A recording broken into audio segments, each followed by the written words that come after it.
We are all made in God's image. Therefore, we can control the simulation that we live in. We can control the matrix that we all know that we live in. Look around you. I mean, really, understand what perspective and your subconscious does. Your mind, your subconscious, creates the reality in your external world.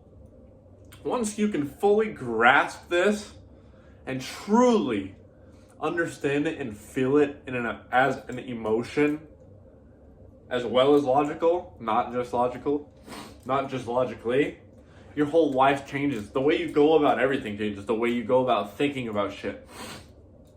The way you go about talking about shit. The way you go about just your general mood.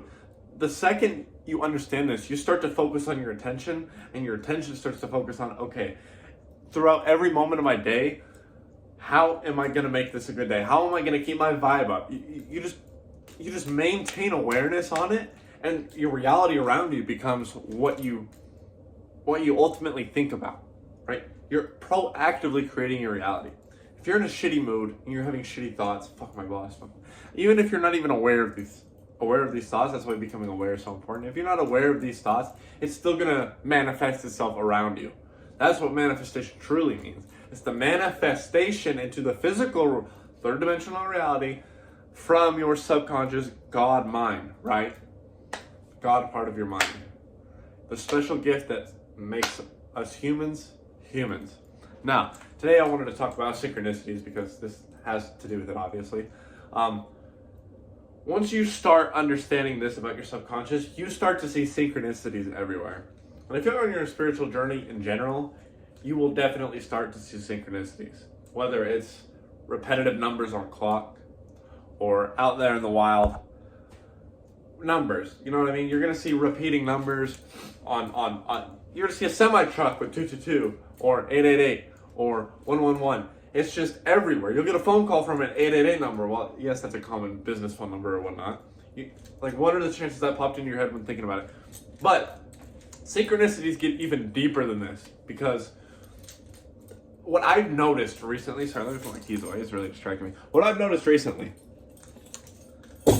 is the second I start to have a memory or a thought about a person, place, or thing, and it's tied with a deep emotion, moments after, in my physical reality, something will happen that is in relation to that person, place, or thing that I was thinking about with emotion, right? So if I'm thinking about an old coworker, an old friend, a memory we had, and I get this gut feeling, it's an emotion, I'm happy, I'm driving, and then a fucking truck drives by with the company that they used to work for when I met them, that I saw them in all the time.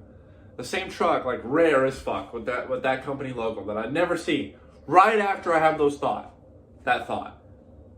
Like, really? Like, at this point, at first I thought I was crazy, but at this point, it's not even a coincidence anymore. It's just fucking, it's showing me that I create my reality, and everything is synchronized. Like, it's all part of one system. And when you become aware of it, it gets boiled down into your center of attention, and it starts applying itself to different things in your life, whether it be numbers on a clock, numbers you see everywhere, image synchronicities like I just explained, memory synchronicities, emotional synchronicities in conversation. Sometimes you'll be talking to somebody and you interject each other at the same time with the same fucking words, and it's something you didn't even expect. Or you'll go up and talk to your old buddy, and the first thing you guys say is something like that's not like a normal conversation starter, but you'll say the exact same thing at the same time. I've been seeing these synchronicities, like the truck thing I just explained, 5, 6, 7, 8 times a day. How do you explain that? Well, I know how. But like for someone, like people like you guys, if you are not yet aware, or you're not yet fully convinced of manifestation, or your perception is your reality, your personality is your personal reality. I mean, start looking out for these things, and then they will start to pop up more and more in your life. And at that point, it's just reaffirming it even more in your brain. It's solidifying that idea even more in your brain, so that now you're even more in tune with the universe. Like, think of it as a radio station, right? You're on channel 5 all the time, right? beep, beep, beep, you're on channel 5 negativity. Here and there, you got good stuff going on. And imagine, you start once in a while changing it to channel 8, where the really good stuff's at. This is different, but I'm not used to it yet. I'm not comfortable, so you switch back to channel 5.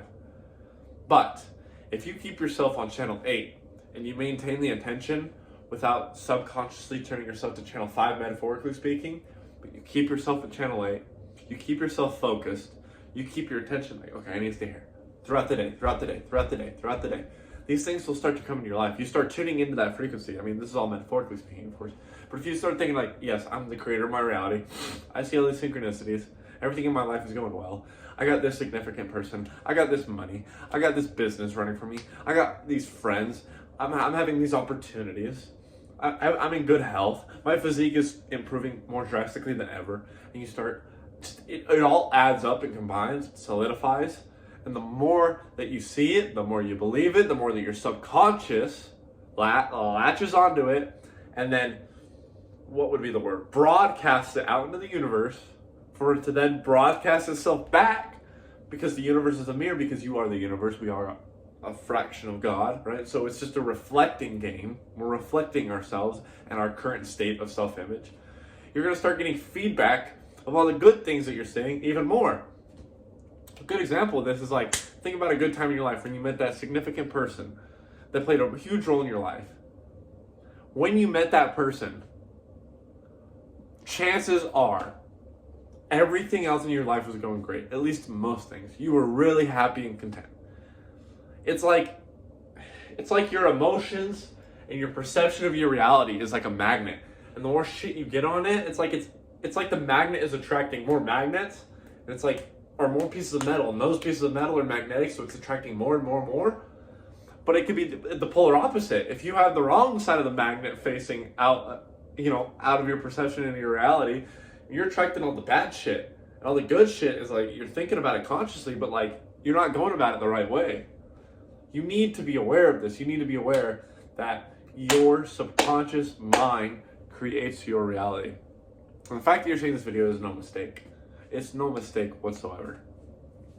I don't know how else to explain this. I mean, I'm still trying to grasp it myself. Because when you experience it, it's so mind-boggling, you don't even believe it. And then you start to look into the neuroscience behind it. You start to look into the philosophies about it that have existed for fucking forever. You start to look into the quantum physics. And this shit is real. I mean, I'm not going to take words out of mouths, but Dr. Joe Dispenza talks about this. We all know who he is. Dr. Joseph Murphy, great books on that. Neville Goddard. There's so many people that are reputable that talk about this. Oprah Winfrey, even though I probably shouldn't say stuff like that. That's how you get, what are they called? Blackballed from the shit, but from YouTube and big content. But I'm not big enough for that yet. Anyway, I just caught myself. You guys can learn off my mistake right there. I said I'm not big enough for this yet. I'm thinking in the wrong state of mind. See, being able to catch yourself in those mistakes is going to be crucial. So I catch myself all day. I'll be at work. I'll be like, yeah, I'm having a good day. I'm having a good day. One shitty thing happens at work. My attention goes somewhere else. I'm thinking about this and this and this. So my attention's gone. But now my subconscious is picking up all the negative energy. I'm feeling all the shitty emotions, and it starts to latch on, and more shitty stuff happens. But I catch myself quick. I'm like, okay, you need to stop thinking like this. Life is good. This stuff is happening. This weekend you're doing this. This is just a temporary thing. And it's sort of like a cycle, but you have to keep yourself. I mean, the more positivity you can bring into your life, and the more you can catch yourself, like I just did in front of you guys, embarrassingly enough, the better your life will get, and the more transformative everything will happen. Like, it'll all come like a wrecking ball and hit you in the most positive way possible. Anyway, this is just a fucking big, just collage of mumbling, rambling, and words. But if you got something out of this, if I made you more aware of your surroundings, of your life, of your power, of the synchronicities that you exist within, then go ahead and hit the like button and subscribe button. I do still make content, not as frequently as I used to, but I still hope you guys can enjoy the videos. And I will leave a link to our Instagram in the description. And what else?